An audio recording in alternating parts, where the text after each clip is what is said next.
28 मेला world menstrual hygiene day सादर केला जातो. पण हायजीन म्हणजे काय, तर स्त्रियांना आणि मुलींना पाण्याची आणि सॅनिटरी पॅडची सोय असणं किंवा त्यांना या सगळ्याबद्दल माहिती असणं की मासिक पाळी काय असते, आपल्या शरीरात काय बदल होतात, या सगळ्याबद्दल माहिती असणं. तर भारतातली स्थिती आपण बघायला गेलो तर अजून सुद्धा 2026 मध्ये 50 ते 70% स्त्रियांना व मुलींना बेसिक हायजीन फॅसिलिटीज नसतात. तरीही सुद्धा या इश्यूवरती काम करणाऱ्या बऱ्याच संस्था आहेत, NGOs आहेत. त्यामधलंच एक आहे बदलाव सोशल रिफॉर्म फाउंडेशन. ते पुण्यातल्या 14 स्लम कम्युनिटीज मध्ये काम करतात आणि तिथे जाऊन ते मुलींशी आणि स्त्रियांशी संवाद साधतात. त्यांना वेगवेगळ्या मेन्स्ट्रुअल प्रोडक्ट्स बद्दल सांगतात, sanitary pads, cloth pad, menstrual cup आणि त्याचे फायदे आणि प्लास्टिक पॅडचे दुष्परिणाम. तर आता आपण बदलावचं काय काम आहे ते आपण जाणून घेऊया.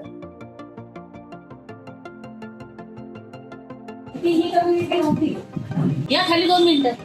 नमस्कार, मी बदलावरी फाउंडेशनला जॉब करते आणि सॅनिटरी मुक्त भारतसाठी काम करते. What we really want to do in this coming year and moving forward is more rural intervention. पण जेव्हा वडील वारले की तेव्हा मग मी काम शोधायला चालू केलं. माझी आई पण मला म्हणायची, तू घरी बसून काय करती, कर ना, ते काम चांगलंय, बघ, ट्राय कर.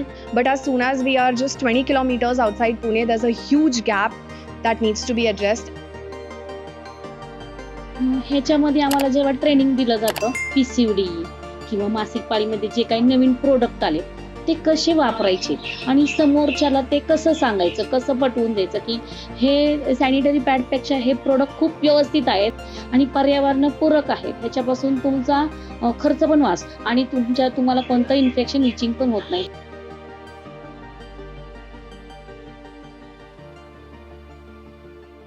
Hello, my name is Radhika and I'm the co-founder and director of Badlav Social Reform Foundation. This is a non-profit organization that we started in Pune in 2019. It's been over 6 years that we are working in Pune in schools and in communities. We identify and train women from the local urban slum community to be a menstrual health educator. And then they go door to door promoting and educating people on what menstrual health is and also promoting and building awareness of what sustainable period products are available in the market. मी सध्या बदलावरी फाउंडेशनचा community मोबिलायझर म्हणून job करते. मी राहते महर्षीनगर गोलटेकडी इथे. मी आता last इयरला admission घेणार आहे. मी बदलाव सोबत काम करते, गेले 2 वर्ष झाले. मी महिलांपर्यंत पोहोचले. महिला जिथे पण भेटतील तिथे मी रस्त्यावर किंवा गल्लीमध्ये किंवा घरोघरी जिथे पण भेटेल तिथं मी त्यांना पहिलं विचारते की काकू 2 मिनिटं वेळ आहे तुमच्याकडे. मी संस्थेकडून आली आहे, मला फक्त मासिक पाळीबद्दल तुमच्याशी 2 शब्द बोलू द्या. मला शेजारच्या ताईंकडनं बदलावबद्दल कळालं, जे त्यांच्यासोबत काम करतात. शाळेत होता तेव्हा तुम्हाला तुमच्या पिरियड्समुळे कधी शाळा बुडवावी लागली आहे किंवा कॉलेज? शाळा नाही बुडवावी लागली, पण त्रास थोडासा झालेला आहे. मतलब जिस दिन अगर ये रहे तो तकलीफ हो रही तो मिस करते. तो अभी भी आप मतलब घर पे रहते हैं तो आपको जब पीरियड आता है तो आपको रेस्ट करने के लिए वक्त मिलता है? नहीं, मतलब थोड़ा अजीज अपने घर में एडजस्ट करके कर लेते. फर्स्ट डेला मिळतो, पण दुसऱ्या दिवसापासून रुटीन चालू होतं. तुम्ही आधी कोणता प्रोडक्ट यूज करत होतात आणि त्याच्याने काय त्रास होतो? मी आधी सॅनिटरी पॅड यूज करत होते, जे आपले मेडिकल्समध्ये मिळतात, आणि त्याच्यामुळे रॅशेसचा प्रॉब्लेम आणि स्किन प्रॉब्लेम मला झाले होते. ये रीजन की वजह से कि किधर भी अपन लेके जा सकते, रख सकते. ये ऐसा लेके जाना अच्छा नहीं लगता ना.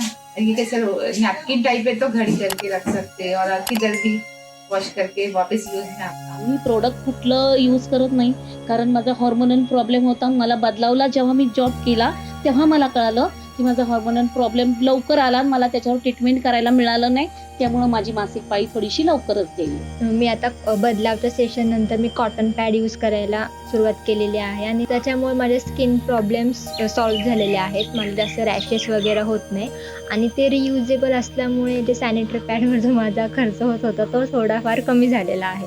बदलावला जॉईंट व्हायच्या आधी मी सॅनिटरी पॅड वापरत होते. ते सॅनिटरी पॅडने मला इन्फेक्शन खूप होत होतं, म्हणजे रॅशेस मांड्यांना वगैरे खूप होतं. नंतर मी कप ट्राय केला. कप पण खूप मस्त आहे, त्याने फिरू शकतो, उड्या मारू शकतो, काही सुद्धा. जे आपण कापडमध्ये कम्फर्टेबल नसतो तेवढा कपमध्ये कम्फर्टेबल वाटतं. So we started with Project Saksham, which stands for Safe Knowledge on Sexual Health and Menstruation.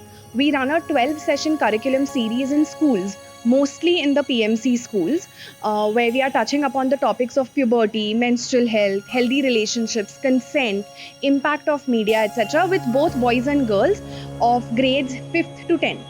शाळेमध्ये फक्त मासिक पाळीबद्दल माहिती दिलेली होती, ते काय असतं, कितव्या वर्षांपासून येतात, कशी काळजी घ्यायची आणि सॅनिटरी पॅड यूज करायचं एवढं शिकवलं होतं. कॉटन पॅड्सचा उल्लेख नाही केला कधी. A lot of the women are taking medicines to postpone their periods in cases of festivals.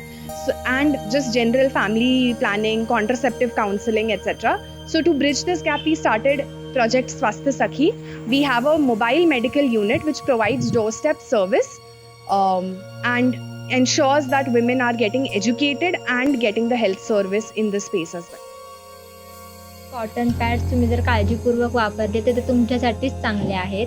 आपण जास्त प्लास्टिकच्या ह्याच्यावरती यूज नाही केला पाहिजे किंवा डिस्पोज करायला सुद्धा खूप वेळ प्रॉब्लेम्स येतात. जे कचरावाले वगैरे असतात त्यांना पण त्रास होतो. हायजीनचा विषय आहे.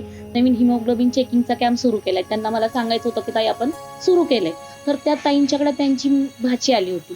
तिला PCODचा त्रास होता, खूप नर्वस होती. मी तिला आपली पूर्ण बदलावची जी काय माहिती आहे, पिरियड्स, मासिक पाळी पुढं का जाते त्यासाठी तुमचा ताण असतो, पूर्णपणे तिला सर्व सांगितलं. त्या ताई म्हणाल्या की ताई तुमचं काम खूप छान आहे आणि मला तुमचं काम खूप आवडलं. तुमच्या कामामुळं आज मी हिच्या डोक्यातले जे काही गैरसमज आहेत किंवा नैराश्य हे दूर करू शकते. पहिला दिन निमित्त इव्हेंटला गेलो होतो.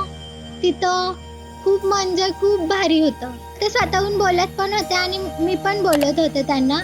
पण तिथं एवढी माझी कौतुक झाली ना, ते बघून मला खूप भारी वाटलं. असं माझं कौतुक जेव्हा मी कुस्तीमध्ये होते ना तेव्हाच झालं होतं. त्याच्यानंतर मी आत्ता महिला दिनमध्ये झालं तेव्हा मला खूप भारी वाटलं. We've been able to reach and educate a minimum of 75,000 people across Pune and Ladakh. We are operating in 14 plus communities in Pune. In addition to education on menstrual health, we've been able to distribute a minimum of 600 menstrual cups across the communities as well, thereby averting sanitary waste as well as preventing the CO2 emissions as well. Since we are working in this space, every day is MHM Day for us. But of course, with 28th May being an international MHM Day, I think it also acknowledges the international effort, the different work that people are doing. So it's important. But for us, I think every day is MHM Day.